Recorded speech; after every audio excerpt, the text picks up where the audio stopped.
नमस्कार दोस्तों, आप सभी का इस वीडियो में स्वागत है। दोस्तों, आज हम बात करने वाले हैं हेल्दी मूवमेंट पैटर्न के तहत हिप बैंडिंग की टेक्निक के बारे में। यानी कि कैसे हमें अपने हिप जॉइंट को यूज़ करके अपने आप को, अपने ट्रंक को आगे बैंड करना है। इसको आज हम इस वीडियो में सीखने वाले हैं। दोस्तों, आज की वीडियो बहुत इम्पोर्टेंट है। ये जो हिप बैंडिंग की टेक्निक है, ये बहुत ही इम्पोर्टेंट है, क्योंकि इस टेक्निक को हमें यूज़ करना है अपनी डेली रूटीन के अलग अलग वर्क में। तो चलिए सीखते हैं, बात करते हैं हिप बैंडिंग के बारे में। हिप बैंडिंग को करने के लिए, इसकी प्रैक्टिस करने के लिए हमें एक प्रॉप की ज़रूरत पड़ने वाली है। और वो प्रॉप हो सकता है किसी भी तरह का, कोई भी एक स्टिक। अब वो स्टिक आपके घर में यूज होने वाला बूम स्टिक हो सकता है, वाइपर का वाइपर का स्टिक हो सकता है, या वाइपर हो सकता है, गोल्फ खेलने वाला स्टिक हो सकता है, हॉकी स्टिक हो सकता है, कोई पाइप हो सकता है लोहे का या प्लास्टिक का, या जो भी आपके आसपास किसी भी तरह का स्टिक है, उसको आपको यूज करना है इस प्रैक्टिस में। हिप बैंडिंग में हमें ध्यान देना है कि हिप बैंडिंग करते समय हम अपने हिप जॉइंट से आगे बैंड होते हैं। ठीक है, तो हिप जॉइंट से बैंड होने से पहले हमें अपने नी को भी स्लाइटली बैंड करना है। यानी कि जब हम हिप बैंडिंग की प्रैक्टिस कर रहे हैं, तो पहला स्टेप ये है कि हमें अपने नी से स्लाइटली बैंड होना है, अपने नी जॉइंट से थोड़ा बैंड होना है। बट ये भी ध्यान देना है कि हमें नी जॉइंट से ज़्यादा बैंड नहीं होना है। यानी कि हमें ऐसे स्क्वाट स्क्वाट की पोजीशन में या स्क्वाट नहीं करना है। यानी कि हमें ज़्यादा बैंड नहीं होना है नी से। ठीक है, नी से हमें पहले स्लाइटली बैंड होना है, उसके बाद हमें अपने हिप जॉइंट से आगे बैंड होना है इस टेक्निक में। ठीक है, और जो हमारा स्टिक है, उसको अब हम देखते हैं कि कैसे हमें यूज करना है। ठीक है, जो भी हमने स्टिक यूज कर रहे हैं प्रैक्टिस में, उसे हमें रखना है, उसका एक सिरा हमें रखना है अपने टेल बोन या सैक्रम पर। ठीक है, और दूसरा सिरा हमें रखना है अपने हेड के पिछले हिस्से पर। ठीक है, यानी कि एक सिरा हम रख रहे हैं सैक्रम या टेल बोन पर, और हमारे स्टिक का दूसरा सिरा हमारे हेड के पिछले हिस्से पर। ठीक है, अब आपको ये ध्यान रखना है कि जो भी स्टिक आप यूज कर रहे हैं, उसकी लेंथ इतनी जरूर होनी चाहिए कि आपका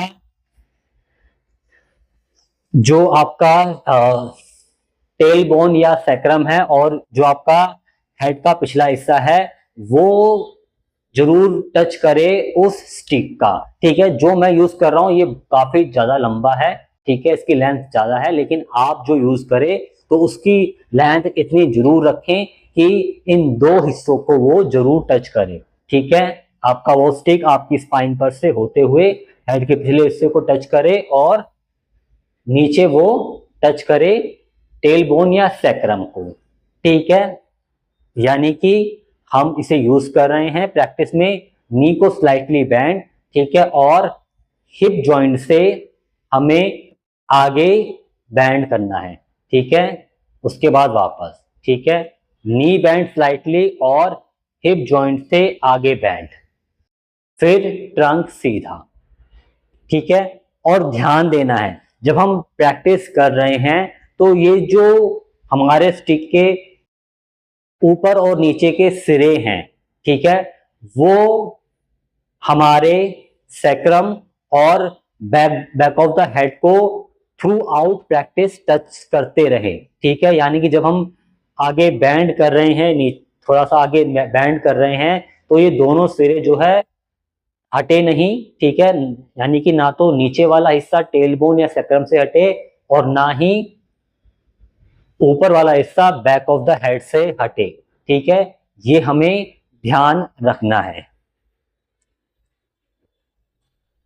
और जब आप ये प्रैक्टिस सीख रहे हैं इनिशियली, या आप इनिशियली जब ये प्रैक्टिस कर रहे हैं, तो आपको इस प्रैक्टिस को घर में किसी मिरर के सामने करनी है। ये प्रैक्टिस आपको किसी मिरर के सामने करनी है। अगर आपके घर में इतना बड़ा मिरर नहीं है तो आपको प्रैक्टिस करते हुए अपने आप को रिकॉर्ड करना है कैमरे से या मोबाइल से। इनिशियली कुछ दिन तक आपको ऐसा करना है, ताकि जब आप प्रैक्टिस करें तो आपको ये अवेयरनेस रहे कि आप जब ये प्रैक्टिस कर रहे हैं तो आप हिप जॉइंट से ही बैंड कर रहे हैं, ठीक है, ना कि अपनी स्पाइन से। क्योंकि होता क्या है कि जिन लोगों को बैक पेन रहता है, उनके जो हिप जॉइंट है वो टाइट होते हैं काफी, उनकी ग्लूट मसल्स काफी वीक होती है। तो जब भी वे लोग आगे की तरफ, बैक पेन वाले जब भी आगे की तरफ बैंड होते हैं, तो होता क्या है कि एक पॉइंट के बाद वे अपने स्पाइन से बैंड होना शुरू हो जाते हैं। वे अपने स्पाइन से बैंड होना शुरू हो जाते हैं, जिसकी वजह से हो सकता है कि जो अनइवन स्ट्रेस या अननेसेसरी, या इस तरह से जब वे आगे बैंड हो तो इस तरह से कुछ प्रेशर या ओवरलोड या स्ट्रेस डिस्क पर इस तरह से पड़े कि उनकी जो डिस्क है वो इरिटेट हो जाए, या डिस्क में जो इन्फ्लेमेशन है वो बढ़ जाए, जिसकी वजह से उनका पेन भी इंक्रीज हो जाए। तो आपको इनिशियली वीडियो को रिकॉर्ड करना है प्रैक्टिस करते हुए। साथ ही साथ जब हम प्रैक्टिस कर रहे थे तो आपने एक चीज नोटिस ये भी की होगी कि जब हम प्रैक्टिस कर रहे हैं ये वाली, तो हमें इनिशियली अपने आप को आगे ज्यादा बैंड नहीं करना है। अभी हमें स्लाइटली बैंड करना है हिप जॉइंट से भी, ठीक है। आगे चलकर हम और ज्यादा बैंड हो सकते हैं, ठीक है, एक्सट्रीम बैंड हो सकते हैं, पर स्टार्टिंग में आपको कम बैंड करना है, ठीक है। इनिशियली आपको अपने आप को कम बैंड करना है। ये जो प्रैक्टिस है ये फॉरवर्ड और बैकवर्ड दोनों बायस वालों को करना है, यानी कि चाहे आप फॉरवर्ड बायस हो चाहे बैकवर्ड बायस हो, दोनों लोगों को ये प्रैक्टिस करनी है। बट जो बैकवर्ड बायस वाले हैं उनके लिए प्रैक्टिस, तो ये जो प्रैक्टिस है वो और ज्यादा इंपॉर्टेंट है। ये प्रैक्टिस और ज्यादा इंपॉर्टेंट है, ठीक है। क्योंकि होता क्या है कि जैसा कि बताया है पहले कि हमारा जब शरीर आगे बैंड होता है तो नेचुरली हमारा जो स्पाइन है, ठीक है, या जो हमारा लंबर है, जो हमारा लोअर बैक है, वो ऑटोमेटिकली फॉरवर्ड लीन की पोजीशन में आ जाता है, ठीक है। तो इसलिए हिप बैंडिंग की प्रैक्टिस बैकवर्ड बायस वालों के लिए तो बहुत इंपॉर्टेंट है। प्रैक्टिस दोनों को करनी है, बट उनके लिए ये और ज्यादा इंपॉर्टेंट है। अब हो सकता है कि जब अगर आप बैकवर्ड बायस वाले हैं तो हो सकता है कि जब वो ये प्रैक्टिस कर रहे हैं तो उनकी जो लोअर बैक है, जो लंबर है, वो फॉरवर्ड लीन की पोजीशन में आ जाए, या वो फ्लैटन हो जाए, वो फ्लैट हो जाए प्रैक्टिस करते हुए, यानी आगे आते समय वे आपका लंबर जो लोअर बैक है वो फॉरवर्ड लीन की पोजीशन में या फ्लैटन हो जाए। तो उसके लिए आपको करना क्या है, उसके लिए जब आप प्रैक्टिस कर रहे हैं तो आपको थोड़ा सा मॉडिफाई करके प्रैक्टिस करनी है। यानी कि जब आप जो प्रॉप आप यूज कर रहे हैं, जो स्टिक आप यूज कर रहे हैं, तो जो नीचे वाले सिरे को हमने पकड़ा था, अब उसे हमें करना क्या है कि नीचे वाले हाथ को हमें ले आना है अपने लंबा रीजन पे, और पाइप के अंदर हमें अपने हाथ को ले जाना है, और या तो हमें पाइप को इस तरह से पकड़ लेना है, या हमें अपने हाथ को ऐसे रखना है, ठीक है। इससे इससे होगा क्या कि जब हम जो बैकवर्ड बायस वाले हैं, जब वे इस हिप बैंडिंग से इस हिप बैंडिंग की प्रैक्टिस कर रहे हैं, तो उनका जो लोअर बैक है, जो लंबर रीजन है, उसमें नेचुरल कर्व बना रहेगा, ठीक है। उन्हें ये अवेयरनेस रहेगी कि वो जो है कर्व बना हुआ है, ठीक है, हाथ रखने से, जिससे उनका जो लंबर रीजन है या लोअर बैक है वो फ्लैटन नहीं होगा, ठीक है। जो फॉरवर्ड बायस वाले हैं, जब वो ये प्रैक्टिस कर रहे हैं, तो अगर उनका आगे बैंड करते समय अगर उनका स्पाइन, उनका लोअर बैक थोड़ा बहुत फ्लैटन हो भी रहा है, तो उनके लिए कोई दिक्कत वाली बात नहीं है। दोनों बायस वाले जब ये प्रैक्टिस कर रहे हैं, तो प्रैक्टिस करते हुए उन्हें अपने हेड को न्यूट्रल रखना है। जब जो बैकवर्ड बायस वाले हैं, जब वे आगे चलकर बिना पाइप की सहायता से ये प्रैक्टिस करेंगे, तब उस समय अगर वे चाहें तो ये प्रैक्टिस करते समय वे अपने हेड को थोड़ा सा उठाकर रख सकते हैं, ठीक है। जब वो प्रैक्टिस कर रहे हैं तो अपने हेड को उठाकर रख सकते हैं,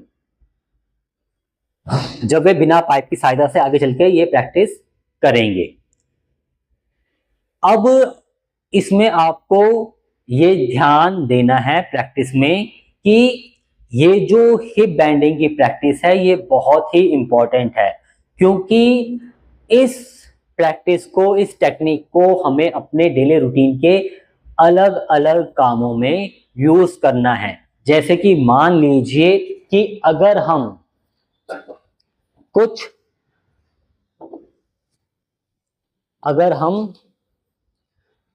आगे झुक के हमें कुछ सामान पिक करना है, जैसे मान लीजिए अगर मुझे इस चेयर पर से कुछ सामान उठाना है, तो हमें इसी प्रैक्टिस को यूज करना है, हिप बैंडिंग की इसी प्रैक्टिस को यूज करके उस सामान को पिक करना है। इसी तरह से हमें अलग अलग रूटीन वर्क में इसे हमें यूज करना है। अगर प्रैक्टिस करते समय पेन फील हो रहा है आपको, स्पेशली बैकवर्ड बायस वालों को, तो उन्हें चेक करना है कि कहीं वो प्रैक्टिस गलत तरीके से तो नहीं कर रहे। तो उन्हें बार बार ये वीडियो देखना है और ये चेक करना है कि कहीं ऐसा तो नहीं है कि आगे बैंड होते समय उनकी स्पाइन जो है फॉरवर्ड लीन की पोजीशन में जा रही है, या वे ज्यादा आगे की तरफ बैंड हो रहे हैं, ठीक है। उन्हें ये चीजें ध्यान रखनी है प्रैक्टिस में। हिप बैंडिंग करते समय आपको एक बात और ध्यान रखनी है, स्पेशली बैकवर्ड बायस वालों को, कि जब वे हिप बैंडिंग की प्रैक्टिस कर रहे हैं तो उन्हें प्रैक्टिस करते समय नेचुरल कर्व तो मेंटेन रखना है अपने लंबर या लोअर बैक में, बट उन्हें एक्सट्रीम अपने लोअर बैक को, अपने लंबर को एक्सट्रीम आगे पुश नहीं करना है। उन्हें बहुत बड़ा कर्व नहीं बनाना है जानबूझ के अपने लंबर में या अपने लोअर बैक में। ये चीज उन्हें ध्यान रखनी है प्रैक्टिस में। आई होप आज जो हमने ये हिप बैंडिंग की टेक्निक सीखी है उसकी आप रेगुलर प्रैक्टिस करेंगे। आप उसकी इतनी प्रैक्टिस करेंगे कि ये आपका सेकंड नेचर बन जाए, यानी कि हिप बैंडिंग, ये जो मूवमेंट है हिप बैंडिंग की, ये मूवमेंट आपकी मसल्स मेमोरी में चले जाए, यानी कि आप अनकॉन्शियस रहते हुए भी जब भी आप आगे बैंड हो रहे हैं तो आप हिप जॉइंट से ही आगे बैंड करें। तो मिलते हैं अगले वीडियो में। आप सभी का इस वीडियो के अंत तक बने रहने के लिए धन्यवाद।